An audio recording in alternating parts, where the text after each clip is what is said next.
আমাদের আশপাশে যারা আছে, ইভেন হালাল, আমার মা, আমার বোন, আমার বাবা, আমার স্ত্রী, আমার ছেলে, আমার মেয়ে, এদেরও যদি কখনো স্বার্থে আঘাত পড়ে, দেখবেন সেও আপনার পাশ থেকে সরে যাচ্ছে। এমন হয়নি কখনো? আপনার বন্ধু, আপনার ব্যবসার পার্টনার, আপনার বস, আপনার কলিগ, ওদের স্বার্থে আঘাত হলে ওরাও সরে যাচ্ছে পাশ থেকে। জিগরি দোষ সরে গেল পাশ থেকে, হয় না এমন? ভালোবাসা দুই প্রকার। বলেন কয় প্রকার? আমার সাথে বলেন, এখানে শেষ করে দিব 10টা মিনিট। ভালোবাসা কয় প্রকার? একটা হচ্ছে নিঃস্বার্থ ভালোবাসা। কি স্বার্থ? কোনো স্বার্থ নাই, নিঃস্বার্থভাবে ভালোবাসা। আরেকটা হচ্ছে কোনো না কোনো স্বার্থ জড়িত আছে এমন ভালোবাসা। আপনার স্ত্রীর চাহিদাও যদি আপনি পূরণ করতে ব্যর্থ হন, দেখবেন স্ত্রীর সাথে আপনার গন্ডগোল লেগে যাচ্ছে, যদিও সে হালাল, বৈধ। তাই না? এমন হয় না অনেক সময়? আমি তো অনেক দিন বলেছি, অনেক দিন আগেও বলেছি, 5 বছর 6 বছর আগে, যে মানুষ আসলেই মানুষের অবস্থানকে মূল্যায়ন করে, ভিতর থেকে মানুষকে শুধু মূল্যায়ন করে আল্লাহ রাব্বুল আলামিন। না হলে কি হতো? এই যে এত অন্যায় আমরা করেছি, আল্লাহ পাক কি আমাদেরকে ছেড়ে দিয়েছেন, ফেলে দিয়েছেন, গজবে ধ্বংস করে দিয়েছেন? এই যে আল্লাহ পাক যে আমাদেরকে মহব্বত করেন, ভালোবাসেন, তার প্রমাণ এগুলো। আল্লাহ পাক চান যে আমরা যেন ফিরে আসি। আল্লাহ পাক বলছেন, সারা দুনিয়ার সমান গুনাহও যদি সে করে ফেলে, আসমানের সমানও গুনাহ করে ফেলে, খালি তওবা করে ফিরে আল্লাহকে বলবে, আস্তাগফিরুল্লাহাল্লাযী লা ইলাহা ইল্লা হুয়াল হাইয়ুল কাইয়্যুম ওয়া আতুবু ইলাইহি। আল্লাহ পাক বলছেন, খালেস তওবা করলে গুনাহ তো মাফ করে দিবই, আগের গুনাহগুলোকে নেকি দিয়ে পরিবর্তন করে দিব। এটা ভালোবাসা না? আল্লাহ পাক সৃষ্টি করেছেন আমাদেরকে ভালোবেসে। কোরআন খোলেন, সূরা সদ পড়েন, সূরা সদের মধ্যে দেখবেন আল্লাহ বলছেন, খালাকতু বিয়াদি মা মানাআকা আল্লা তাসজুদা খালাকতু বিয়াদাই, মানে তুমি ইবলিস কেন তাকে সেজদা করলা না যাকে আমি নিজ হাতে সৃষ্টি করেছি? এটা মহব্বতের বহিঃপ্রকাশ না? আল্লাহ আমাদেরকে নিজ হাতে সৃষ্টি করেছেন। আল্লাহ পাকের হাত কেমন এটা আমরা ব্যাখ্যা করতে যাব না। হাতের অর্থ কি সেটাও ব্যাখ্যা করার, তাওয়িল করার দরকার নাই। কোরআনে আসছে যেভাবে সেভাবে আমরা ঈমান রাখবো, ঠিক আছে ভাই? এখানে আবার অনেকে অনেক তালগোল পাকায় ফেলে এবং বিভ্রান্ত হয়ে যায়, এদিকে যাওয়ার দরকার নাই। এখানে বোঝানো হচ্ছে আল্লাহ রাব্বুল আলামিন আমাদেরকে মহব্বত করে সৃষ্টি করেছে। এই পুরো সৃষ্টি জগৎটাই তো আল্লাহর মহব্বতের বহিঃপ্রকাশ। সব কিছু এত নিপুণভাবে চলতেছে, এটা মহব্বতের বহিঃপ্রকাশ না?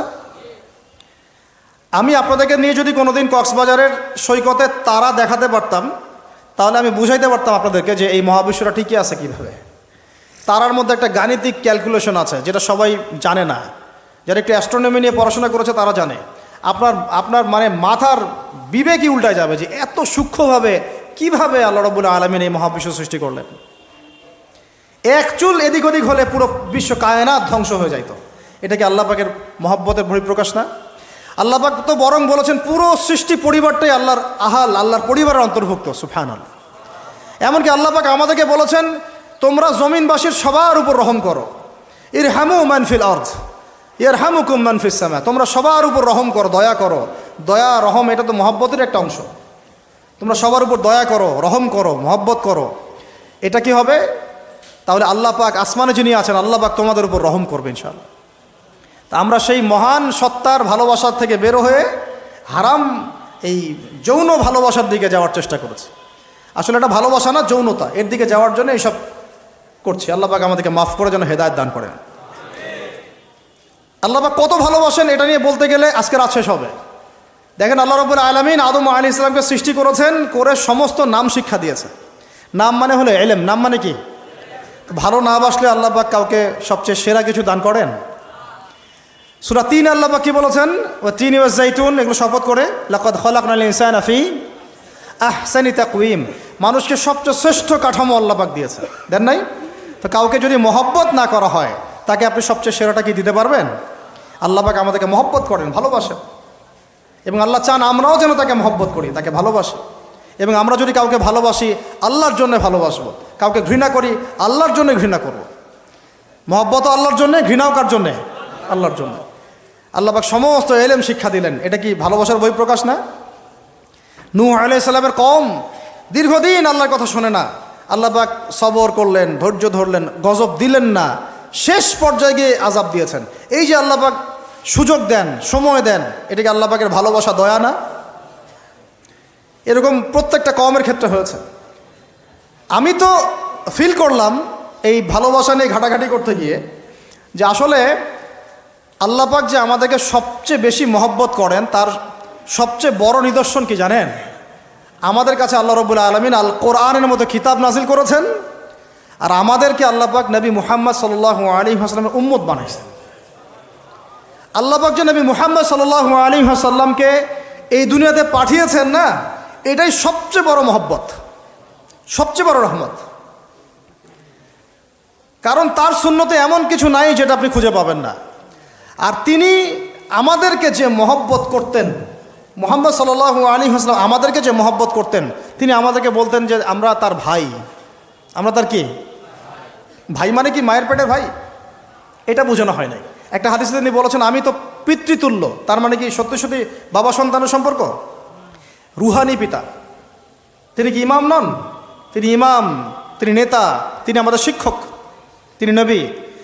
তো তিনি আমাদেরকে যে মহব্বত করতেন, তিনি একদিন বলছিলেন নবী সাহাবীদের সামনে, কাশ আমি যদি আমার ভাইদেরকে দেখতে পেতাম। সাহাবীরা বলছেন, ইয়া রাসূলুল্লাহ আমরা কি আপনার ভাই না? তখন নবীজি বলছেন, না, তোমরা আমার সাহাবী।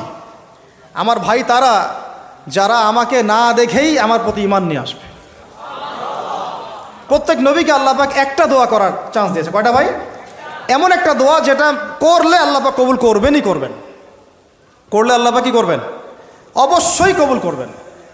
নবী সাল্লাল্লাহু আলাইহি ওয়াসাল্লাম বলছেন যে সমস্ত নবী এই দোয়াটা পৃথিবীতে করে ফেলেছে। তো আমি এই দোয়াটাকে মুলতবি রেখেছি যে কাল কিয়ামতের মাঠে আমি আমার উম্মতের জন্য সুপারিশ করব ইনশাআল্লাহ। এবং নবী সাল্লাল্লাহু আলাইহি ওয়াসাল্লামের সুপারিশে বহু কবিরা গুনাহগার মুসলমান যারা জাহান্নামের ফয়সালা হয়ে গেছে তাদেরকে আল্লাহ পাক কিছুটা শাস্তি ভোগ করালে হলেও আবার জান্নাতে নিয়ে আসবে ইনশাআল্লাহ। তো তিনি আমাদেরকে মহব্বত করেন না? করতেন না? চিন্তা করে তাহলে আমরা তার দিনকে কি মহব্বত করলাম, আমরা তার হুকুম হাকামের বিধিবিধান সুন্নতের কি মহব্বত করলাম, চিন্তা করেন। একটা হাদিসে নবীজি স্পষ্ট করে বলছেন এটা আমাদের জন্য একটা কষ্টি পাথর। এটা একটা কি কষ্টি পাথর। তিনি বলছেন কেউ ততক্ষণ পর্যন্ত প্রকৃত মুমিন হতে পারবে না যতক্ষণ না আমি মুহাম্মদ সাল্লাল্লাহু আলাইহি ওয়াসাল্লাম তার কাছে তার সন্তান, তার পিতা, এমনকি সমস্ত মানব জাতি থেকে বেশি প্রিয় না হচ্ছে। আর আমরা যারা আগামীকালকে এইটার প্রিপারেশন নিয়েছি, আসলে কি আমাদের কাছে নবী প্রিয় বেশি না আমাদের দুনিয়ার স্বার্থ বেশি প্রিয়? যারা এগুলো করবে তাদের কাছে কি সত্যিই নবী প্রিয়? তাহলে তারা করতে পারতো না। যদি নবী আমাদের কাছে সবচেয়ে বেশি প্রিয় না হয় আমরা মুমিন হতে পারছি না। আর যাদের কাছে নবী প্রিয় তারা কখনো এমন হারাম কাজে যেতে পারবে না। যারা যাচ্ছে তারা কখনোই নবীকে ভালোবাসে না, কোশ্চিনকালেও না। শোনেন, উমর রাদিয়াল্লাহু আনহুর নাম শুনেন নাই? বললে অনেক কথা ভাই, অনেক কথা, কোনটা রেখে কোনটা বলি। উমর রাদিয়াল্লাহু আনহু একদিন এসে বলছেন খলিফাতুল মুসলিমিন, মুসলিমদের তিনি খলিফা। জান্নাতের সুসংবাদপ্রাপ্ত 10 জন সাহাবীর একজন। জান্নাতের সার্টিফিকেট পেয়েছেন পৃথিবীতে কয়জন সাহাবী? একটা হাদিসে একসাথে 10 জন। ওই 10 জনের অন্যতম একজন, যিনি এমন শাসন ব্যবস্থা পৃথিবীতে প্রতিষ্ঠা করেছিলেন যার মতো মিসাল এখন পর্যন্ত পৃথিবীতে আর দেখা যায় নাই। একটা হাদিসে আসছে যে রাস্তা দিয়ে ওমর হাঁটে ওই রাস্তা দিয়ে শয়তান হাঁটে না। কি বুঝলেন? শয়তান যদি দেখে ওই যে ওমর, ও আর ওই যাবে না ওই রাস্তার মধ্যে। এই হচ্ছে ওমর ইবনুল খাত্তাব। আমার পরে কোনো নবী নাই। নবীজি বলছেন আমার পরে কোনো নবী নাই, লা নবিয়্যা বা'দি, আমার পরে কোনো নবী নাই। যদি হতো তাহলে ওমর হতো, যদি হতো তাহলে ওমর হতো। অন্য একটা হাদিসে আসছে আমার পরে কোনো নবী নাই, তবে তুমি আমার, এটা অন্য সাহাবী সম্পর্কে, আলী ইবনে আবি তালিব সম্পর্কে, তুমি আমার জীবনে তেমন মূসার জীবনে হারুন ছিল যেমন। এটা হচ্ছে আলী ইবনে আবি তালিব। তো এখানে কথা হচ্ছে ওমর রাদিয়াল্লাহু আনহুর মতো মানুষ নবীর কাছে এসে বলছেন সাল্লাল্লাহু আলাইহি ওয়াসাল্লাম, ইয়া রাসূলুল্লাহ ওয়াল্লাহি লা উহিব্বুক, আল্লাহর কসম করে বলছি আমি আপনাকে অনেক মহব্বত করি, ইল্লা মিন নাফসি, আমার নফসের চেয়ে বেশি না। মানে আমি আমার জানের চাইতে আপনাকে বেশি মহব্বত করি না। কথা কি বুঝতে পারতেন কি? মানে আমি আপনাকে অনেক মহব্বত করি ইয়া রাসূলুল্লাহ, সব কিছু থেকে বেশি মহব্বত করি, কিন্তু আমার নিজের জানের চেয়ে বেশি না। নবী সাল্লাল্লাহু আলাইহি ওয়াসাল্লাম বলছেন লা ইয়া ওমর, এখনো মুমিন হওনি ওমর। কাকে বলছেন? কাকে বলছেন? জান্নাতের সার্টিফিকেট প্রাপ্ত একজন মানুষকে। লা ইয়া ওমর, এখনো হওনি। তখন নবী সাল্লাল্লাহু আলাইহি ওয়াসাল্লামকে তিনি একটু পর আবার বলছেন ইয়া রাসূলুল্লাহ ওয়াল্লাহি আলান, এখন লা হাব্বা ইলাইয়া মিন কুল্লি শাই হাত্তা মিন নাফসি, এখন থেকে আপনি আমার কাছে সবচেয়ে বেশি প্রিয় সব কিছু থেকে, এমনকি আমার নফসের থেকেও বেশি প্রিয়। তখন নবীজি বলছেন আলান ইয়া ওমর, হ্যাঁ এখন ওমর, এখন তুমি মুমিন হলে।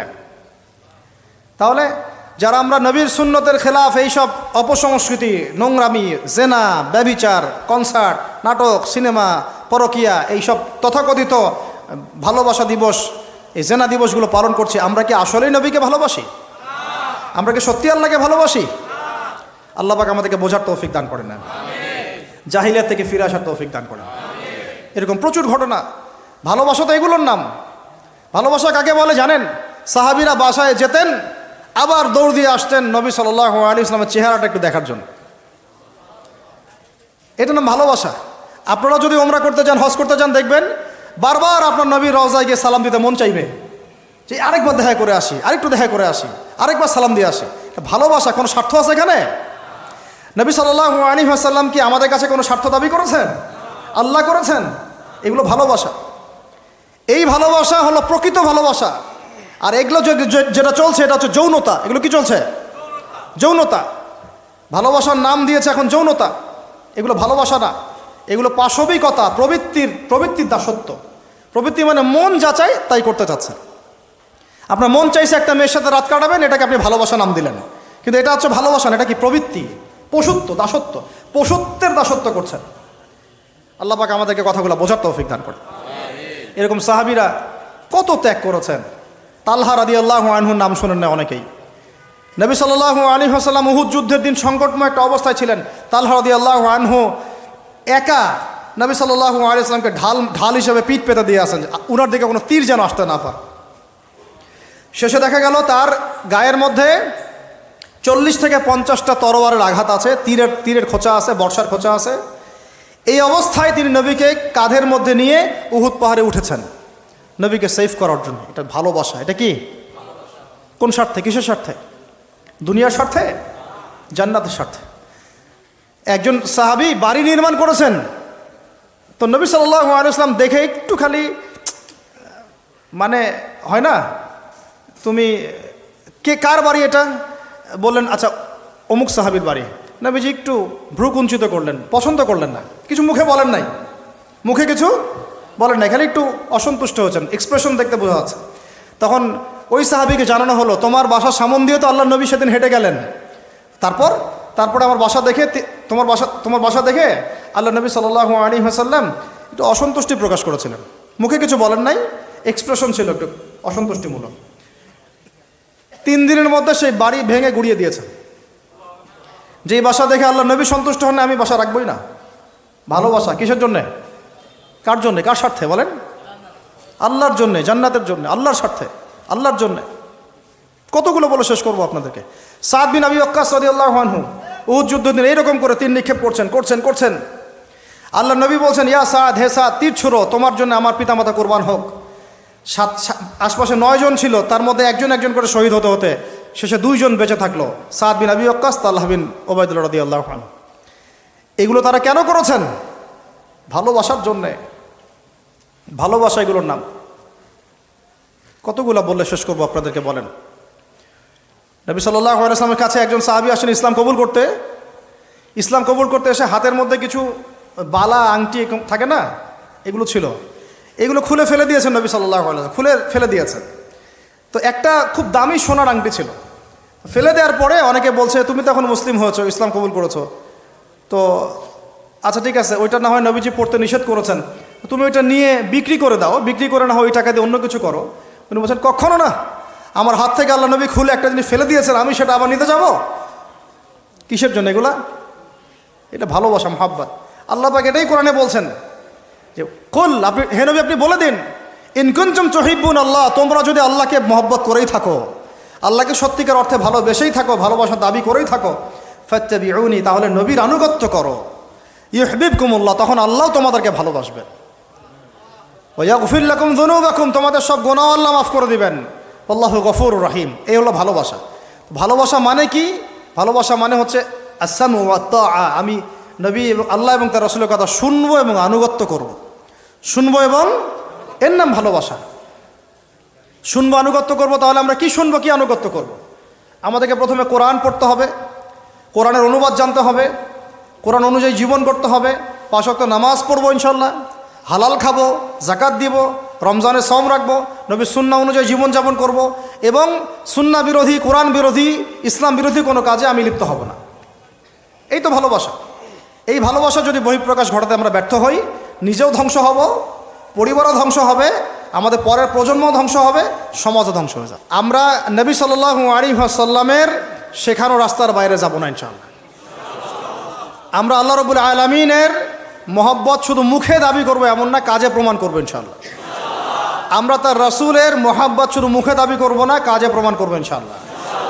আল্লাহ এবং তার রাসূলের বিরোধী কোনো কাজে আমি কোনোদিনও লিপ্ত হব না ইনশাআল্লাহ।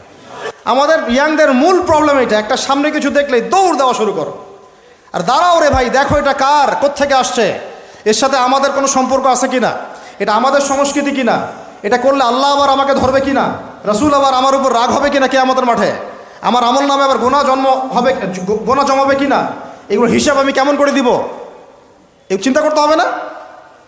তুমি তো ভাই মুসলিম পরিবারের যুবক, মুসলিম পরিবারের যুবতী, তোমাদের দ্বারা তো এটা আশা করা যায় না। অন্যরা করুক, সেটা না হয় আলাদা বিষয়, আমরা ওগুলো দেখতেও চাই না কে কী করে। 1993-তে এটা বাংলাদেশে আসছে, আবার বাংলাদেশে আবার ডাবল জাহেলিয়াত আসছে, কীরকম, যেটা আবার অন্য কান্ট্রিতে আসে নাই। বাংলাদেশে এই দিনে আবার আরও একটা দিবস একসাথে, ওটার নাম পহেলা ফাল্গুন। কি নাম বলেন? এই দুইটা মিলে এখন উদযাপন হবে কালকে থেকে।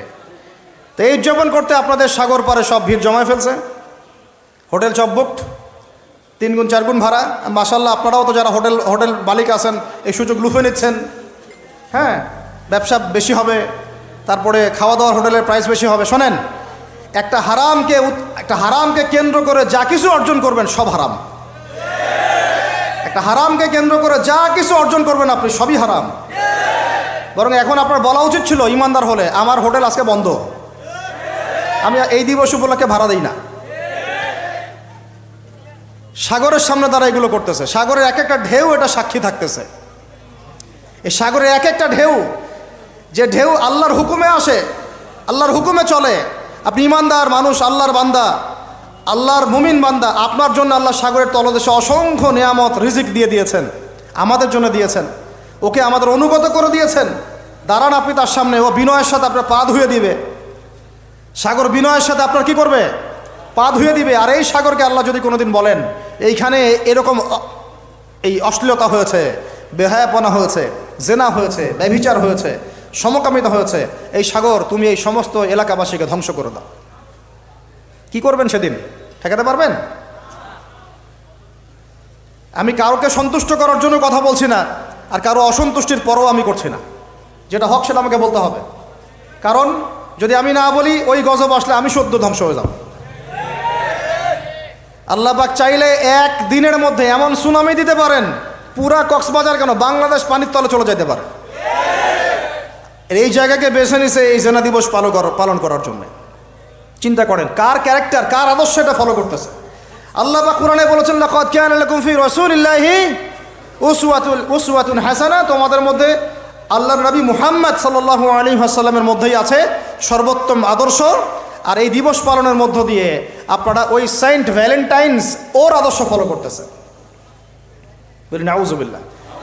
হাদিসে নবীজি বলছেন, আল মারউ মা'a মান আহাব, যে যাকে ভালোবাসবে। অন্য হাদিসে আসছে যে কম যার সাদৃশ্য অনুসরণ করবে তার সাথেই তার হাসর হবে। তাহলে আপনারা তার সাথে হাসরের প্রিপারেশন নিতে থাকেন। কার সাথে হাসর করতে চান চিন্তা করা যায়। আনাস রাদিয়াল্লাহু আনহু বলতেন যে আমি আল্লাহর নবীকে ভালোবাসি, আমি আবু বকরকে ভালোবাসি, আমি ওমরকে ভালোবাসি রাদিয়াল্লাহু আনহুম আজমাইন। যদিও আমার আমল তাদের মতো নয়, তারপরে আমি আশা করি এই ভালোবাসার খাতিরে আল্লাহ তাদের সাথে আমাকে হাসর করাবেন। চিন্তা করা যায়।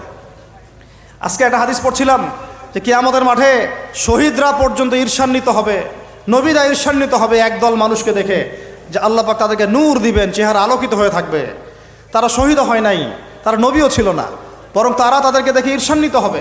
আল্লাহ পাক বলবেন, এরা আমার সেই সব বান্দা যারা একে অপরকে মহব্বত করত শুধু আমার সন্তুষ্টির জন্যে। আর আমরা জেনাকে মহব্বত নাম দিয়েছে। এখন আমি এই জায়গাটা থেকে একটু ভিতরে যাই। দেখেন, এই 1993 সালে এটা চালু হওয়ার পর থেকে কি হলো, আসলে হলোটা কি দেখেন। হলো মানে কি, একটু মনোযোগ দাও আমার দিকে তোমরা ইয়াংরা।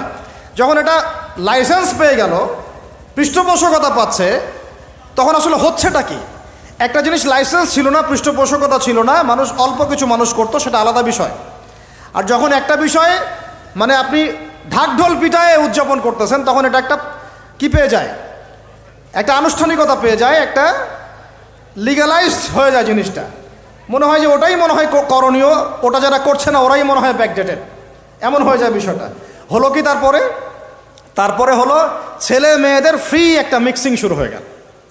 ছেলে মেয়ে মানে আল্লাহ পাক যে বলেছেন যে তোমরা দৃষ্টি নিচু করো, এটা যে কোরআনে আছে যে একটা গায়রে মাহরামের দিকে চোখ পড়লে যদি খারাপ চিন্তা চলে আসে চোখটা কি করো, নিচু করো, ছেলে হোক মেয়ে হোক। এই আয়াত কোরআনেই পড়ে থাকলো, চক্ষু নিচু করো তো দূরের কথা, চোখে চোখ রেখে এখন কিস করতেছে মনে করেন বিষয়টা, তাই না?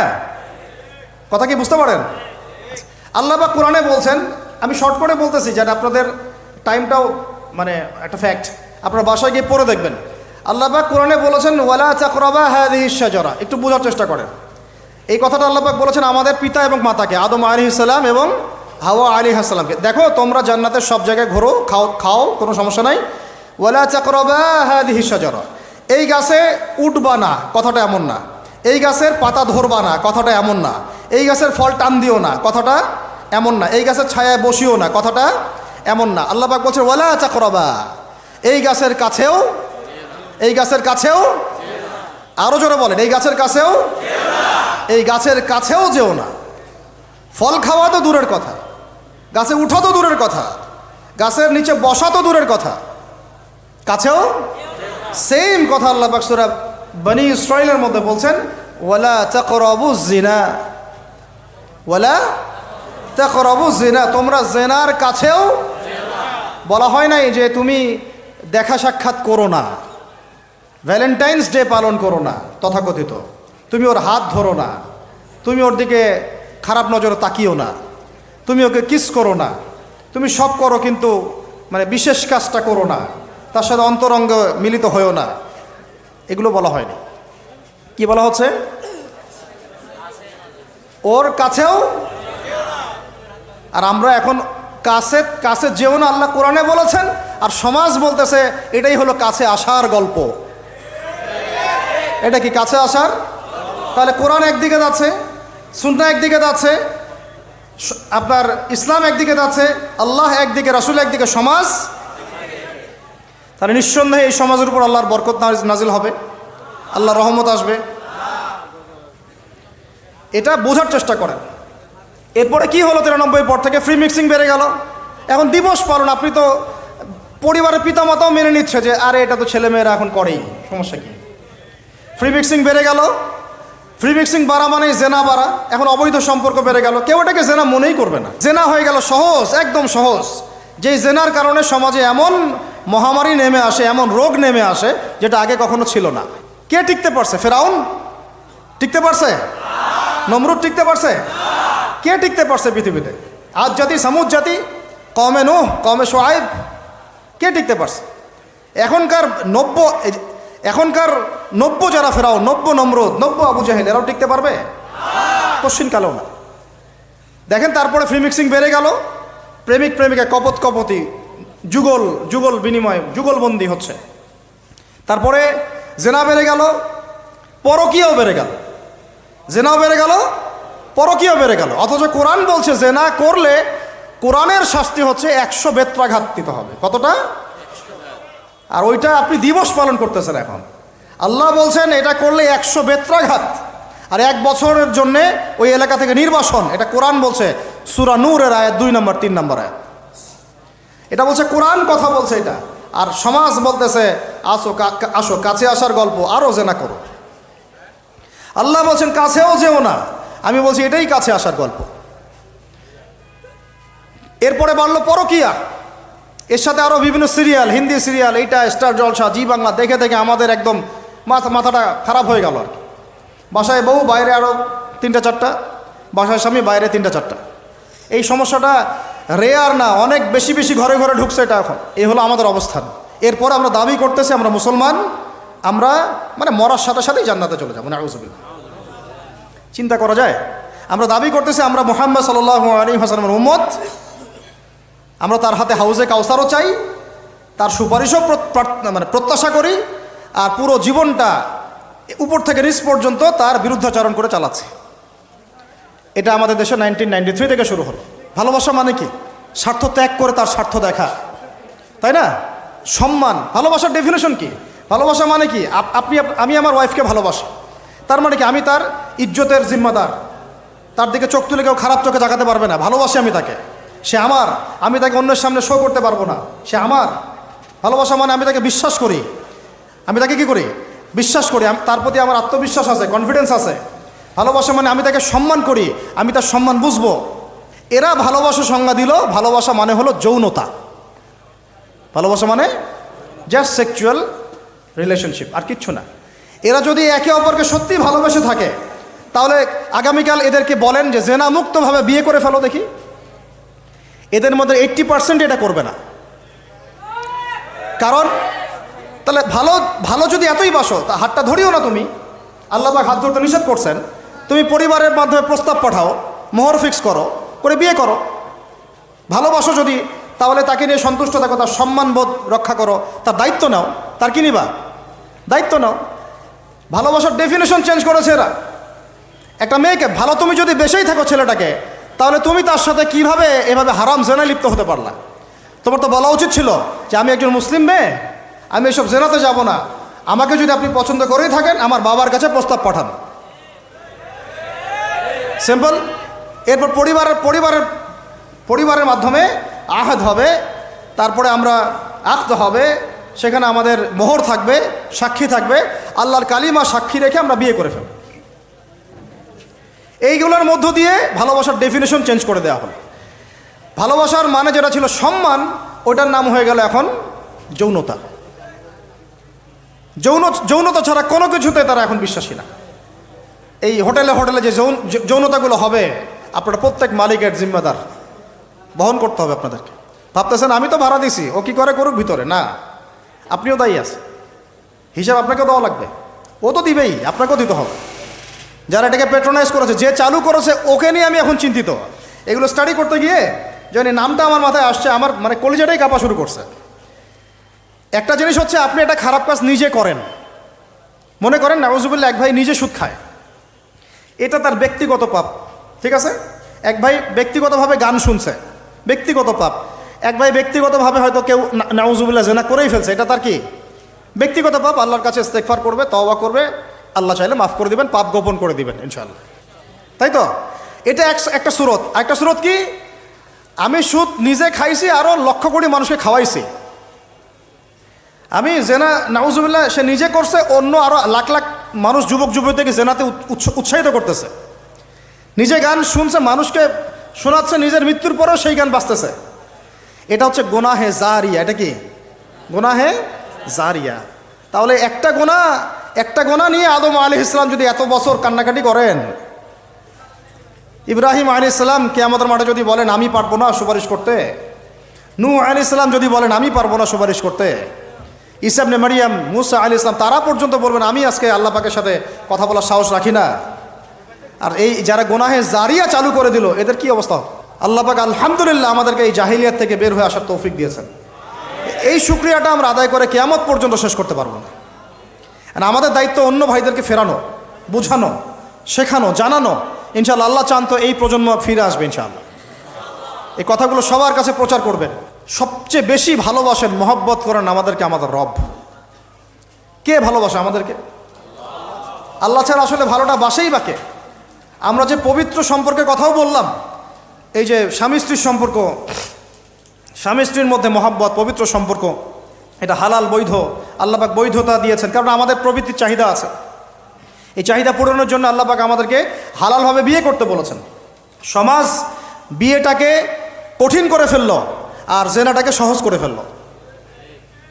বিয়ে কঠিন হয়ে গেল, এরা এখন বিয়ে করতে পারবে না চাইলে। বলেছি আমি, কোরআন একদিকে, সুন্নত একদিকে, ইসলাম একদিকে, সমাজ, এই সমাজের তাকদির খারাপ। এভাবেই নবী সাল্লাল্লাহু আলাইহি ওয়াসাল্লাম পেরেশান ছিলেন কিভাবে সমাজের মানুষকে ফেরানো যায়।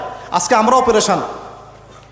আল্লাহ পাক সবার আগে আমাকে ইসলাহ দান করেন, আমার পরিবারকে দান করেন, আমাদের প্রত্যেক দিনই ভাই বোনকে দান করেন, এবং ইস্তেকামাত দান করেন। আল্লাহুম্মা সাব্বিতনা ওয়াজআলনা হাদিয়ান ওয়া মাহদিয়া।